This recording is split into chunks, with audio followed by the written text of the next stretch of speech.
بەڵێ بینەرانی عزیز سڵاوتان لێبێ من یادگار فایقم ئەم شەو بە شێوەیەکی ڕاستەوخۆ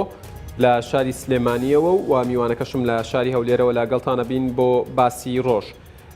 باسی ڕۆژ مەبەستمە لەم لە تەوەری ئەم شۆمان قسە لەسەر کۆمەڵێک تەوەر بکەین لەوانە پرسی ڕیفراندۆم ئەو قسانەی کە دەکرێت لەسەرەوەی کە ئەگەر هەیە ڕیفراندۆم دوا بخرێت و هەروە ئەو قسانەی کە دەوتێت ڕیفراندۆم تەنها بانگەشەیەکە و بۆ پەردەپۆشکردنی کێشە و قەیرانەکانی هەرێمی کوردستانەوە مەبەستمە هەر لەم بەرنمەیە قسە لەسەر کۆبوونەوەی گۆڕان و پارتی بکەم و کاریگەری ئەم کۆبوونەوەیە و کاریگەری ڕێکەوتنی گۆڕان و پارتی لە داهاتوودا لەسەر کۆی پرسە سیاسیەکانی هەرێمی کوردستان و هەروەها لەسەر کۆی پرسە سیاسیەکان گفتوگۆیەکەکەین لەگەڵ بەڕێز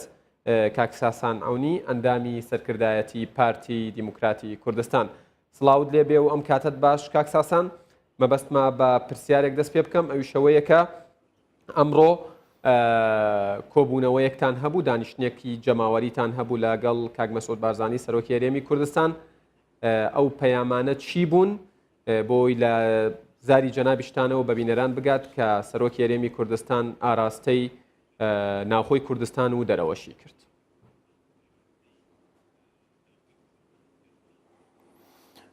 سڵاو لە بەڕێستان و سڵاو لە هەموو بینەرە خۆشەویستەکانی کەناڵە بەڕێزەکەتان. ئەمڕۆ لە درێژەی ئەو زنجیرە چاوپێکەوتنانەی کە جەنابی سەرۆکی هەرێمی کوردستان لەگەڵ چین و توێژە جیاجیەکانی کۆمەڵگەی کوردستان دەیکات دوای ئەوەی لەگەڵ مامۆستایانی بەڕێزی ئاینی دانیشت ئەمڕۆژ دوو کۆبوونەوەی زۆر گرنگی لەگەڵ جەماوەری قوتابیان و لاوان و ئافرەتانی کوردستان هەبوو و هەروەها کۆبوونەوەیەکیشی لەگەڵ نوێنەرانی سەرجەم چین و توێژەکانی کوردستان بە نوێنەرایەتی ئەوان کە سەندیکا و ڕێکخرا و یەکێتیە پیشەیەکان بەشدار بوون. جەنابی سەرۆکی هەرێمی کوردستان تیشتی خستە سەر چەند تەوەرێکی گرنگ لاوەی کە ئەو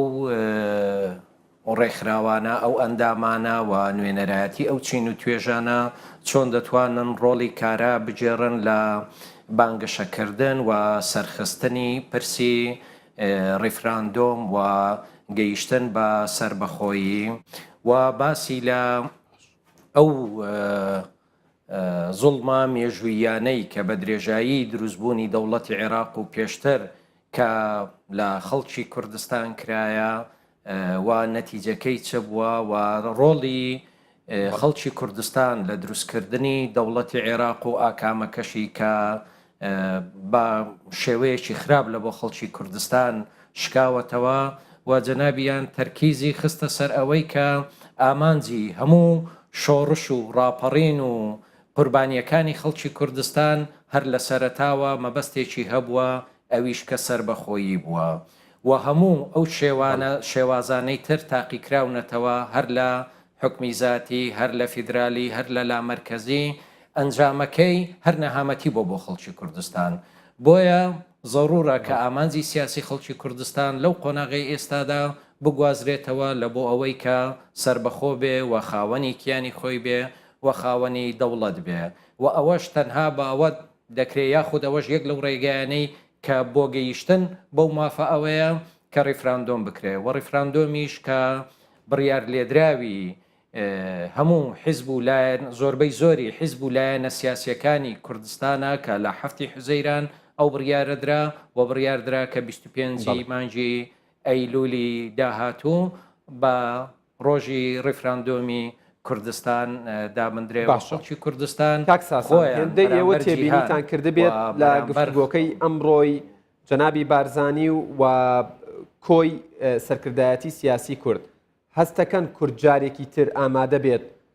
عێراق یا زیندوو بکاتەوە یاخود ڕۆحی بەبەردا بکاتەوە؟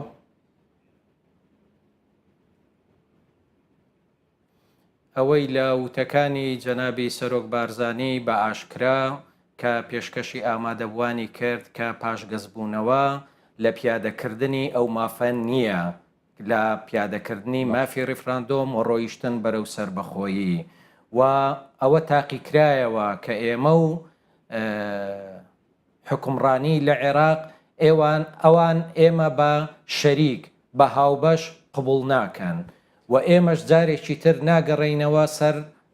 ناگەڕێینەوە بۆ سەردەمی ژێردەستەیی کەواتە گەڕانەوە لە پیادەکردنی ئەو مافەنیە و جارێکی تر عێراق لەسەر شانی خەڵکی کوردستان دروست ناکرێتەوە بەڵکو دەبی بچینە قۆناغی تازە و ئەویش بیناکردن و دروستکردنی دەوڵەتی داهاتووی کوردستان بێت ئینشاءالله. بەڵێ کاک ساسان هەر سەبارەت بە عێراق قسەیەک ئەکرێت وا بڵاو کراوەتەوە کە کورد بەرامبەر بە پارە و بەرامبەر بە بودجە و بەرامبەر بە جێبەجێکردنی هەندێک مادەی دەستوری ئامادەیە واز لە پرسی ڕێفراندۆم بێنێ. ئەمە ڕاستە یاخود پروپاگەندەیە؟ بە هیچ شێوەیەک ڕاست نییە، ئەمە تەنها پروپاگەندەیە و قوربانیەکانی خەڵکی کوردستان نەبۆ پارە بووە، نەبۆ دەستکەوتی سیاسی بووە و نەبووە پۆست و پلە و پایە بووە. قوربانیەکانی خەڵکی کوردستان، قوربانیەکانی پێشمەرگە، خۆڕاگری خەڵکی کوردستان، خۆڕاگریان بەرامبەر سیاسەتی برسیکردن و بەرامبەر سیاسەتی بودجەبڕین تەنها و تەنها لە پێناوی سربەخۆییە و پاشگەزبوونەوە لەو بڕیارە نییە. باشە، سەبارەت بە فشارەکان چی؟ خۆتان نەزانن لەسەر ئاستی عێراق و لەسەر ئاستی ناوچەکە و لەسەر ئاستی جیهانیش ئەوترێت هەندێک فشار و گوشار هەیە بەرامبەر بە سەرکردایەتی سیاسی کورد. هێندەی ئێوە خوێندنەوەتان بۆ دۆخەکە کردووە و چاودێری دۆخەکەتان کردووە. پێتان وایە کە ئەو فشارانە کاریگەریان ئەبێت؟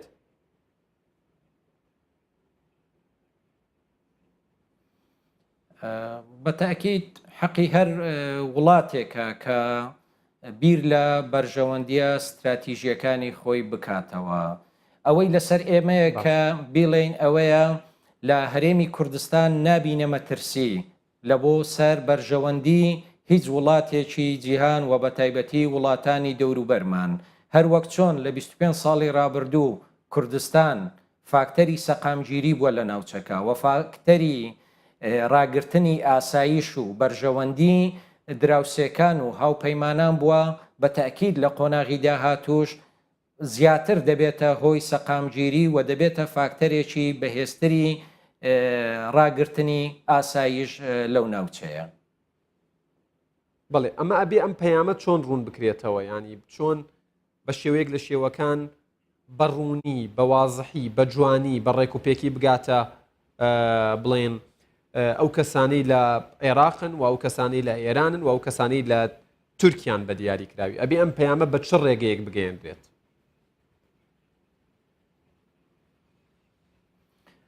چەند ڕێگایەک هەیە بۆ گەیاندنی ئەو پەیامانە و پێم وایە ئەو پەیامانە گەیشتینە و وڵاتانیش بە تایبەتی دراوسێکانمان لە نیەتی سەرکردایەتی سیاسی کوردستان دەگەن. ئەو پەیامانە بەڕوونتر چۆن دەگا؟ یەکەم لە ڕێگای پێکێنانی وەفد و سەردانکردنی ئەو وڵاتانە و دڵنیاکردنەوەیان لەوەی کە داهاتووی کوردستان مەترسینیە بۆ سەر هیچ لایەنێک. دووەمیان ئەوەیە کە لە ڕێی میدیاکانەوە لە لێدوانی ڕسمی لایەنە سیاسیەکانەوە کەسایەتیە سیاسیەکانەوە ئەو سیاسەتانە بەڕوون و ئاشکرایی دەردەبڕێ. لایەنی سێمی لە بڕێی ئەو نووسین و ئەو بابەتانەی کە لە میدیای کوردستان بڵاو دەکرێتەوە هەمووی لەو چوارچێوەیە، هەمووی لەو ئاراستەیە کە ئێمە تەنها دەمانەوێ بە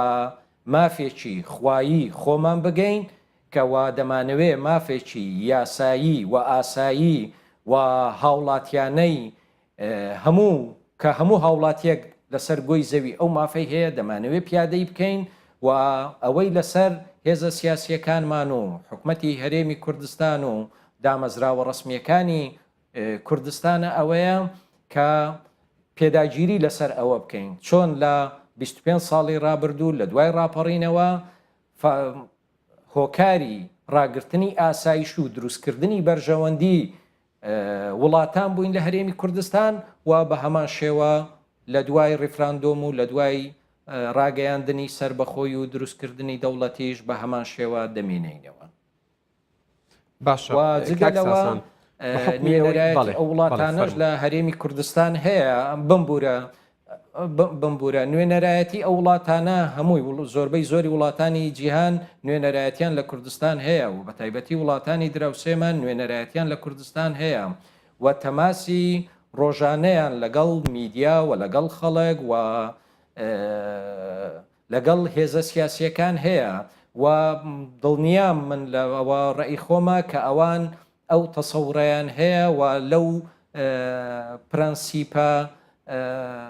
سەرەکیەی خەڵکی کوردستان و سەرکردایەتی سیاسی کوردستان گەیشتیین کە ئێمە فاکتەری هۆکاری ڕاگررتنی ئاسایشی ناوچەکە دەبین. بەڵێ باشە کاک ساسان باست لە نوێنەرایەتی وڵاتان کرد. من پرسیارێکەکەم دوایە چینە سەر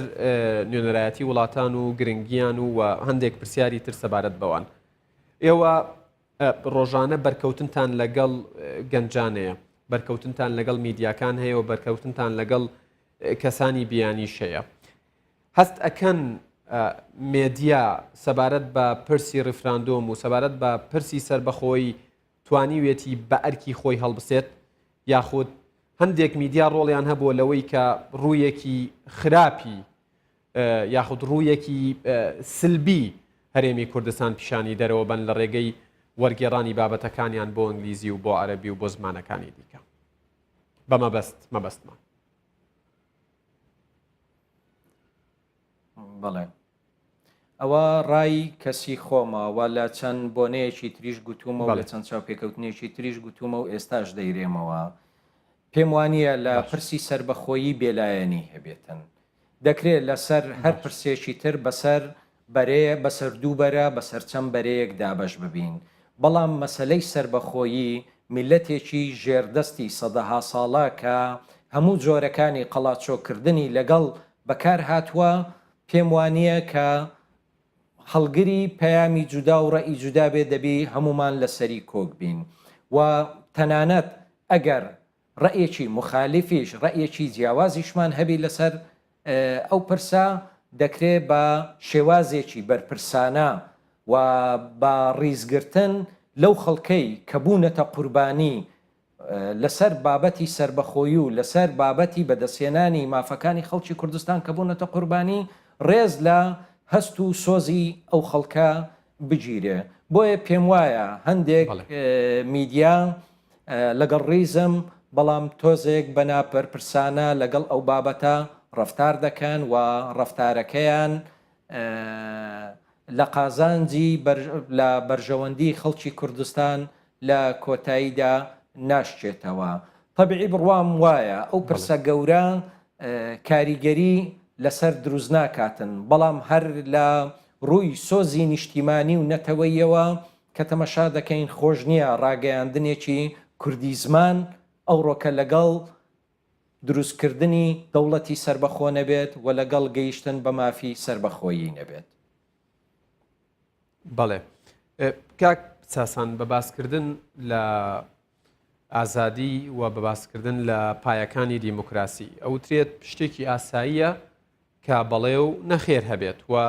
ئەو فۆرمەش ئەو بڵێن شێوازی دەنگدانش کە ئامادە کراوە بەڵێ و نەخێری لەسرە. بەڵام قسە لەسەرەوە هەیە کە بە بەرنامە بە منەظەمی کار بکرێت بۆ کۆکردنەوەی دەنگی نەخێر. ئێستا ڕایەکەیە ئەوترێت ئەو لایەنە ئەو بەرەیی کە ناوی خۆی ناوە نەخێر و کار ئەکا بە بەرنامە و پارەی لە پێناوە سەرفەکات وەکو پێویست خەڵک و جەماوەری لێ کۆ نەبۆتەوە ئەوەی خۆیان چاوەڕێیان ئەکرد. ئێوە لەو بارەیەوە تێبینیتان چییە؟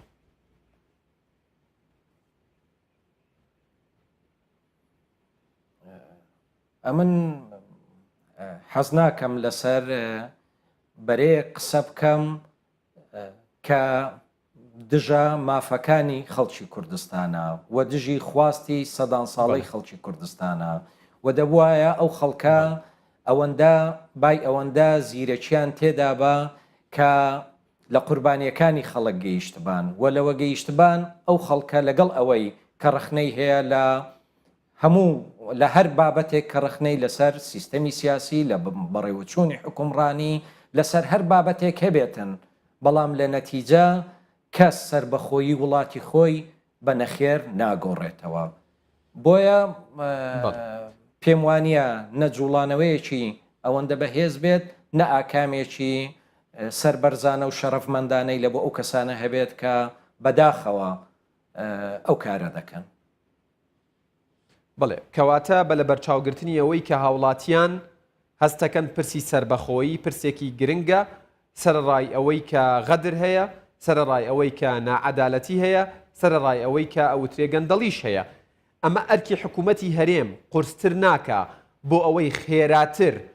بەدەم داواکاری هاوڵاتیانەوە بچێت و دۆخ و گوزەرانیان باشتر بکات؟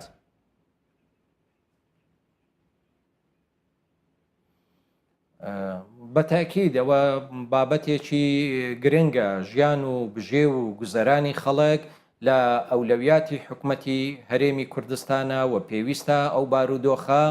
چاکتر بکرێ و کاری لەسەر بکرێ و ئەوەندەی منیش وەکو متابعێک ئاگادار بم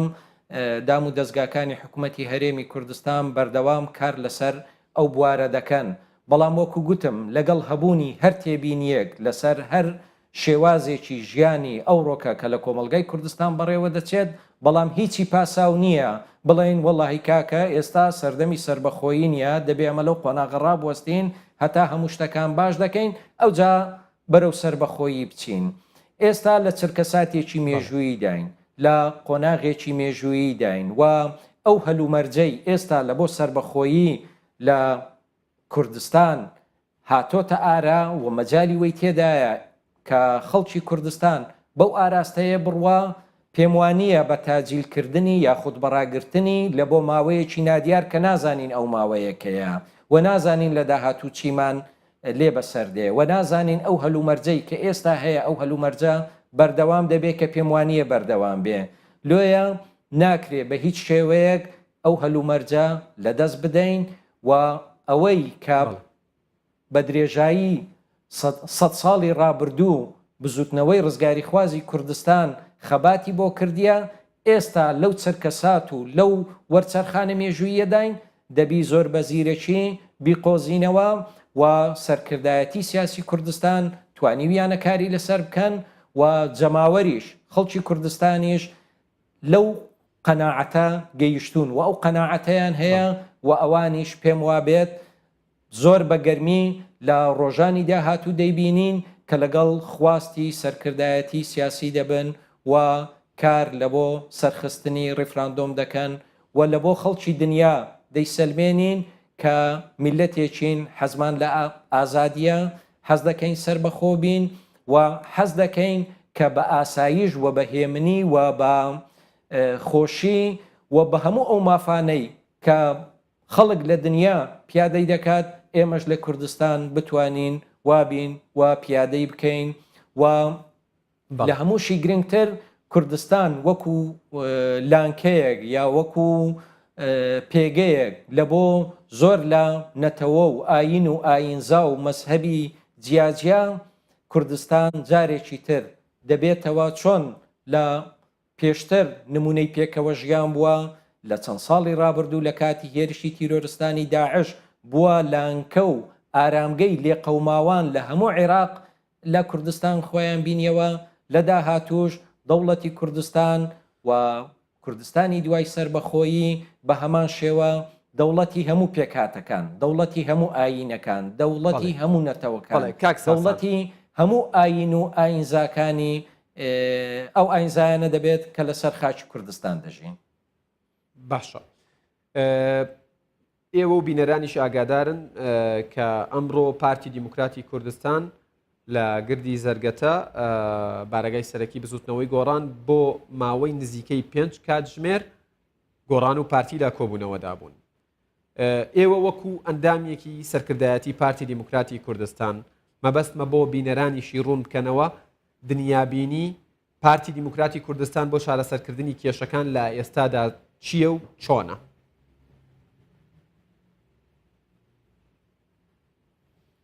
بڵێ من ئاگداری وردەکاریەکانی کۆبوونەوە و دانیشتنەکەنیم لەوە داوای لێبوردن لە ئێوە و لە بینەرانی بەڕێز دەکەم بەڵام وەکو باسی دنیاهەر وەکو فەلسەفەی پارتی بۆ چارەسەرکردنی کێشەکان بەڵێ بەڵێ بەڵێ پێمان وایە ئێستا لەو قۆناغی ئێستامان گرنگترین و استراتیژیترین پرس کە کاری لەسەر بکرێت سربەخۆیە لە ڕێی ئەنجامدانی ڕیفراندۆمەوە بۆ گەیشتن بەو ئامانجە استراتیژیە هەموو لایەنە سیاسیە بەرپرسەکان داوا لێکراون کە تەنازل یاخود هەموو گیر و گرفت و کێشە سیاسیەکان بەلاوە بنێن و بەرەو ئەو ئامانجە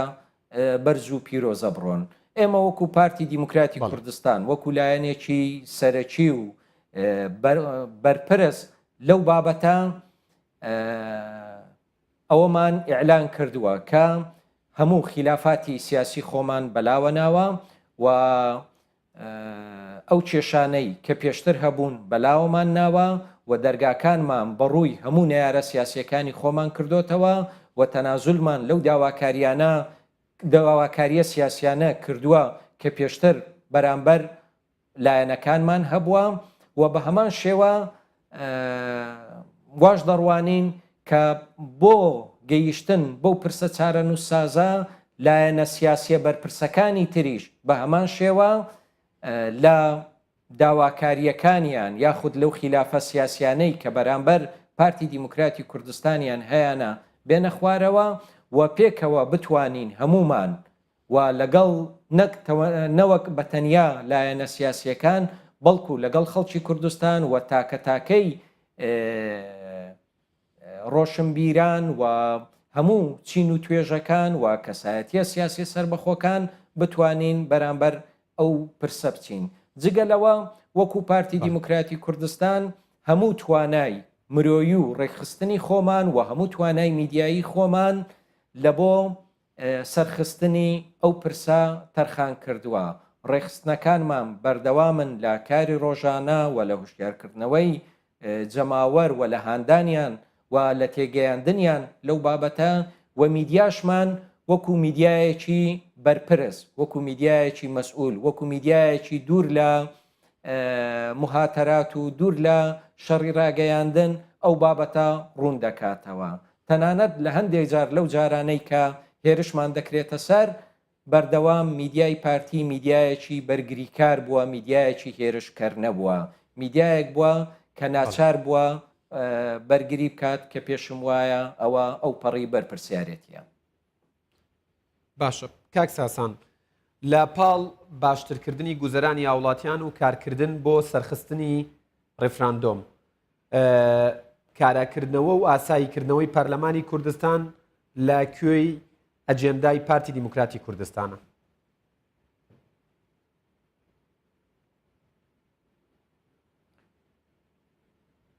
بەڵێ لە دوای